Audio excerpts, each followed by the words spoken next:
नमस्कार और Zareen international television के प्रिय दर्शकों का स्वागत है। मैं तनवीर सिंह हूँ और मैं आपको इस घंटे की ताज़ा खबरें लाने के लिए यहाँ हूँ।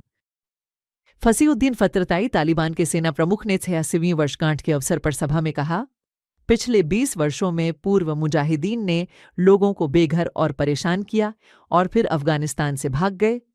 अब अफ़गानिस्तान में क्षेत्रीय सरकारें, शक्ति के द्वीप और कमांडर सालेही सभी समाप्त हो गए हैं और सभी लोग एक छत्र के नीचे रह रहे हैं।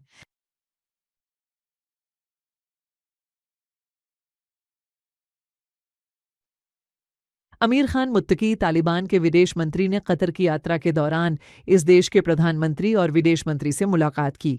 कतर के विदेश अफगानिस्तान के इस्लामी क्रांति की 33वीं वर्षगांठ पर अफगानिस्तान के राष्ट्रीय प्रतिरोध मोर्चा के नेता अहमद मसूद के केंद्रीय कार्यालय ने दुशांबे और माजार में प्रतिरोध कार्यालयों की उपस्थिति के साथ एक व्यापक बैठक आयोजित की।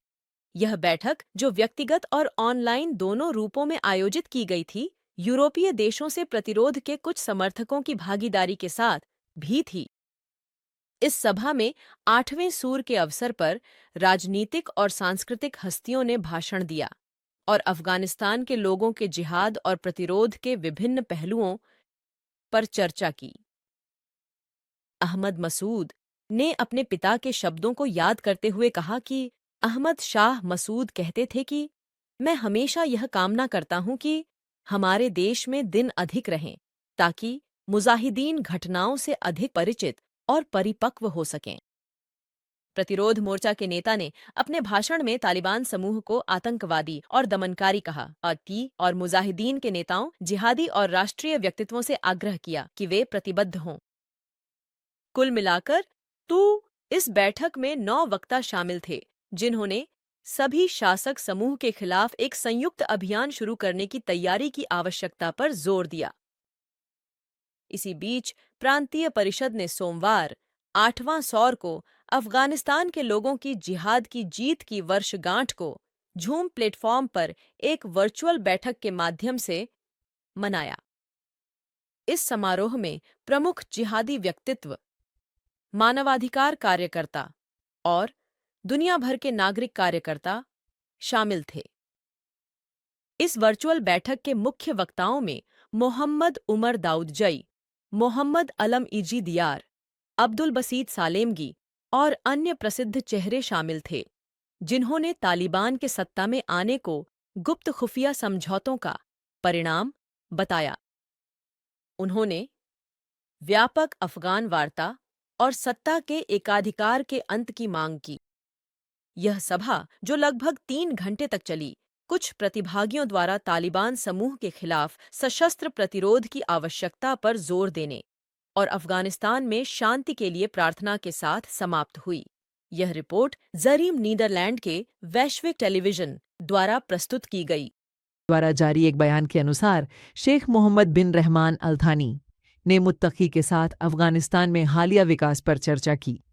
कतर के अधिकारियों ने इस बैठक में यह भी वादा किया कि वे अफगानिस्तान के लोगों का समर्थन जारी रखेंगे। पाकिस्तान से अफगान शरणार्थियों का पलायन अभी भी जारी है। सूत्रों के अनुसार रविवार को एक दिन में 1000 से अधिक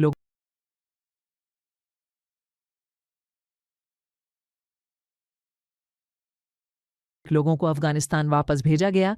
इनमें 634 लोग बिना किसी पहचान पत्र के, 272 लोग अफगानिस्तान के नागरिकता कार्ड धारक और 328 लोग पंजाब प्रांत से गिरफ्तार किए गए और उन्हें भी स्थानांतरित किया गया है। संयुक्त राष्ट्र शरणार्थी मामलों के संगठन के आंकड़ों के अनुसार अप्रैल से 1,20,000 से अधिक अफगान नागरिकों को पाकिस्तान से निकाला गया है।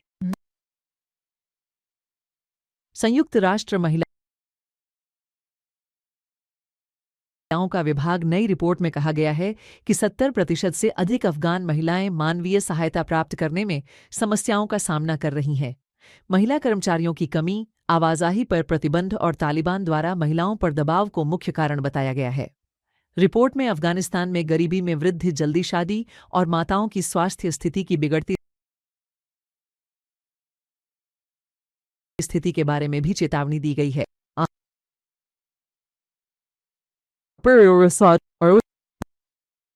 पाकिस्तान के दक्षिण वजीरिस्तान में एक विस्फोट में कम से कम 7 लोग मारे गए।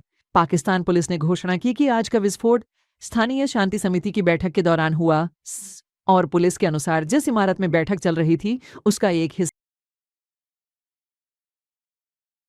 ये विस्फोट के कारण ढह गया। अभी तक किसी भी समूह ने इस विस्फोट की जिम्मेदारी नहीं ली है। इसी बीच पाकिस्तान की सुरक्षा बलों ने घोषणा की है कि उन्होंने अफगानिस्तान से सीमा पार करते समय 54 उग्रवादियों को मार गिराया है। पाकिस्तान के गृह मंत्री ने किसी विशेष देश का नाम लिए बिना दावा किया कि इन विद्रोहियों को विदेशी लोगों द्वारा पाकिस्तान के अंदर बड़े हमले करने के लिए भेजा गया था।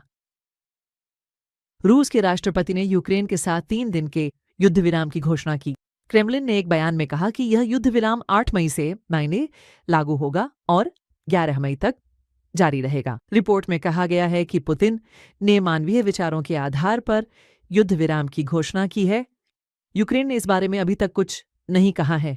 न्यूयॉर्क टाइम्स ने रिपोर्ट किया है कि भारत आंतरिक पर्यटकों पर हुए खूनी हमले के बाद तनाव कम करने के बजाय पाकिस्तान के खिलाफ सैन्य कार्रवाई के लिए तैयार हो रहा है। इस रिपोर्ट के अनुसार भारतीय बलों ने कश्मीर में अपनी कार्रवाई तेज कर दी है और सैकड़ों लोगों को पर्यटकों पर हमले के दोषियों की पहचान के मामले में गिरफ्तार किया है। ईरान के सबसे बड़े वाणिज्यिक बंदरगाह में विस्फोटों और आग लगने की शुरुआत के लगभग 2 दिन बाद दर्जनों अग्निशामकों और पानी के छिड़काव करने वाले विमानों के प्रयासों के बावजूद आग अभी भी जारी है। आधिकारिक रिपोर्टों के अनुसार मृतकों की संख्या बढ़कर 46 हो गई है और घायलों की संख्या 1200 से अधिक हो गई है। Y de laboratorio. आपके निरंतर समर्थन के लिए धन्यवाद। प्रिय दर्शकों, आप ज़रीन टीवी को अफगान प्रोकेस्ट नस्तो जेलविज ज़रीन टीवी ऐप या और हमारे सोशल मीडिया प्लेटफॉर्म्स पर देख सकते हैं। अगली बार तक आप दिव्य शांति और दया में सुरक्षित रहें। ख्याल रखें और आशीर्वाद हमेशा आपके मार्ग का अनुसरण करें।